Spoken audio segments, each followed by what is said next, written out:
see how it looks so far. The break time! Ladies and gentlemen, welcome to a new episode of Real Business Roundtable. Today we're going to talk about the dangers of procrastination. Next week, we are getting Andy a winter jacket. I don't need a winter jacket. A winter jacket to wear in here. No. Because it is hot. Everyone is undressing behind the cameras. So, a lot of our episodes are actually stimulated by actual events that happen during the week. Mm-hmm. We see things. We hear things. No. The dangers of procrastination, which is like a disease in entrepreneurship. Listen, I want to preface this episode by saying time is so valuable. It is of the essence, and you don't want to waste it. If there is a decision that has to be made that is going to help you achieve a goal, or is going to help you grow, or is going to help you take the next step in something within your business, don't procrastinate on that decision for months and months, because time is of the essence. Figure out a way to try, figure out a way to pilot, and that's a little bit we're going to talk about today. So I had a couple conversations this week, and one of the conversations was with somebody that's fairly new in business. Luckily, because of their location, they're doing pretty good without any real digital strategy, any proactive growth strategy. You know, hey, that's great, right? But there's another person who, let me back up. This is about taking the bull by the horns. Remember the rodeo music that was playing? And I'm like, grab that bull by the horns, right? It's about having the organs. The organs. Chutzpah. The drive. The, what do you say? Chutzpah. Yeah, chutzpah. Or the machismo, or whatever you want to call it, right? The drive. The push, the force, the energy to protect your business from any unexpected things that could happen. For example, an influencer. Oh, now you're getting too specific. No, I didn't say any names. And my heart goes out to him. So my heart goes out to anyone that has experienced anything like this, which is completely left field, unexpected. If your digital strategy was up to speed from the beginning, and this goes for any business, right? If you take the bull by the horns, which means super fast website, engaging content, badass video, awesome photography, social media posts, you're dominating the search engines, you have tons of traffic coming to you from all surrounding cities or states, that is the best practice. It is the cost of doing business in today's world, right? A lot of people who set up shop, this happens. I watch. They hang a shingle. They light the Marlboro. They go, hey, Janet. Janet, we're not going to do anything, but we're going to make a lot of money. And she's like, oh, how are we going to do it? And you say, see that fucking sign right there? We're going to make millions. Okay, widen the frame, get the billboard. No, this is my good side.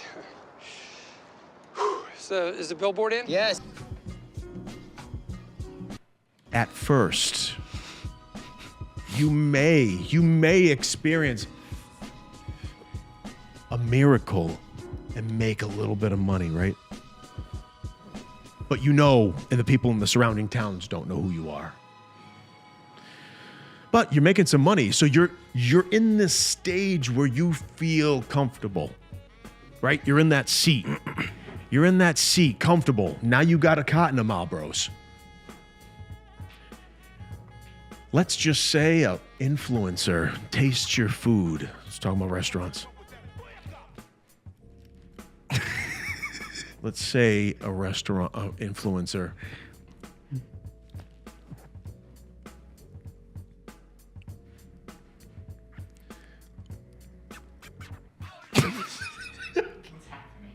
I'm so passionate about this. Surrendering. It rips my heart in half. When are you going to wake up? Listen. It hurts when it happens to good It's people. terrible. Yeah. But and I've been doing this for 18 years, and I have countless stories. Hear me out. An influencer tastes your food and gives you a bad review. Now, hold on. You hung your shingle. You made good food. Good vibe. Very clean atmosphere, by the way. Very nice, very inviting. I have no issues. I'm a fan of the place. Mm-hmm. I actually nourish my gizzard with his nourishment. I eat his food. I've gone there multiple times. But a certain individual reviewed his food and had some interesting things to say, which I disagree with wholeheartedly. And I love the type of food that he sells. That dude was wrong. Yeah, okay, listen. Okay. No. I agree. What is your least favorite type of taco? Unless it's a udon noodle. Let me give you an example. Unless it's a udon noodle, I don't like a bigger naturally. Okay, listen. Ready? You go to ready. Listen, why you?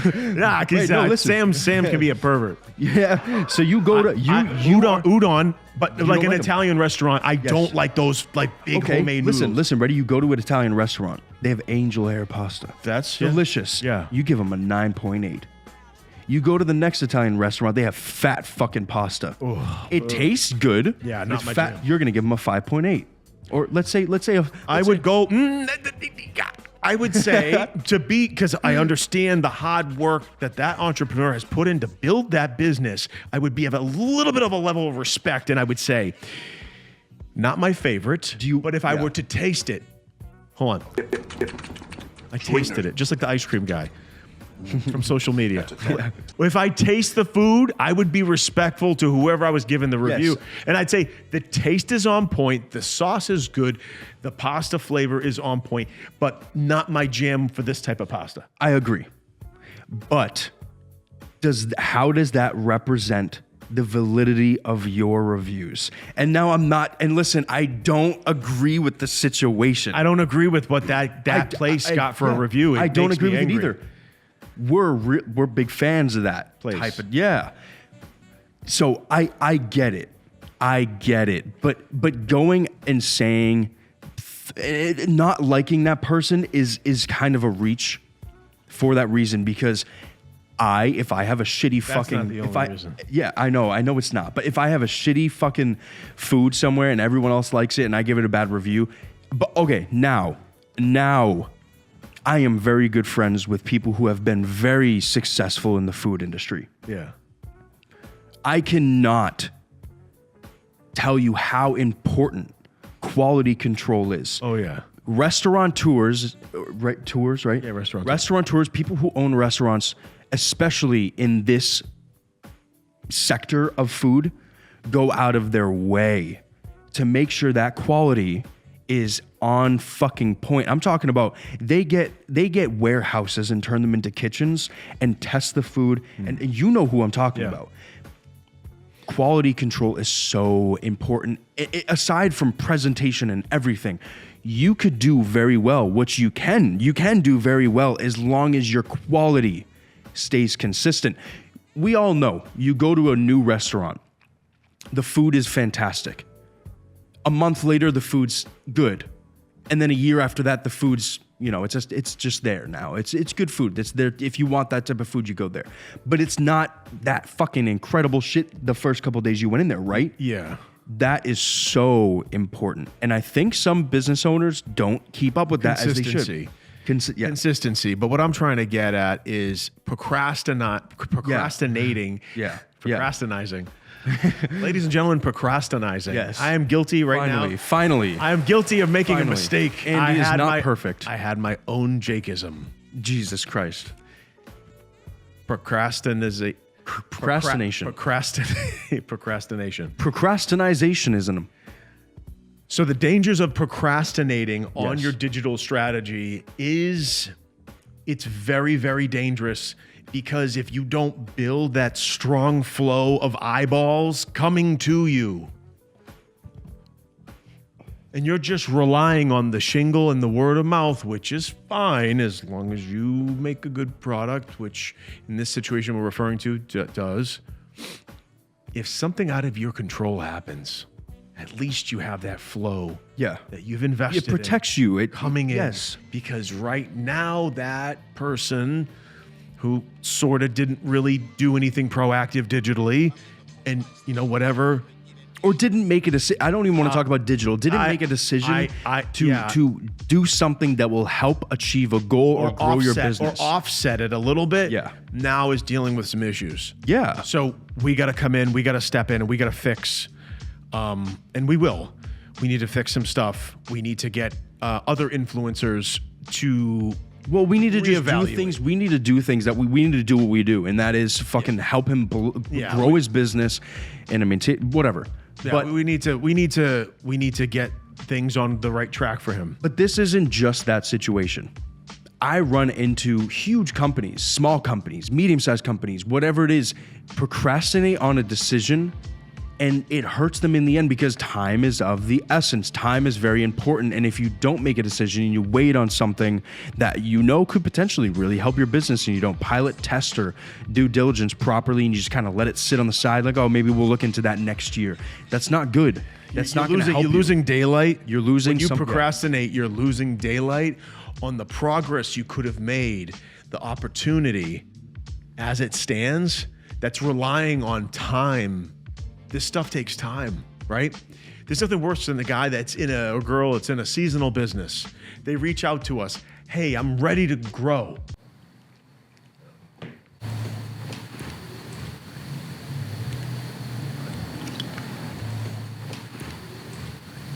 I'm ready to grow. Think about this for a minute. If you didn't procrastinate, we've all heard of the old phrase, the early bird gets the worm. The early bird gets the worm. We're referring to the insect. Is it an insect? The bird? The worm. The worm early is a bird gets the worm. The worm is an insect. I'm pretty sure the audience is intelligent enough to know what I'm trying to get at. If you got the ball rolling and you grabbed the bull by the horns prior to your season, 3 months before the season hits, that's key, right? Go into the season seamlessly. There's no delay. Now you have a real result of what's going on because you ran a hypergrowth program during your season. You didn't lose any daylight. You didn't lose anything, right? Sometimes we are contacted by people in seasonal businesses a few months into the season, and that is a big mistake that you have to avoid. And I know it comes down to money. You know what that means? We got to study money management, okay? Maybe a couple less 32 packs of beer. Maybe, I don't know, maybe not 3 vacations over the winter, maybe 1.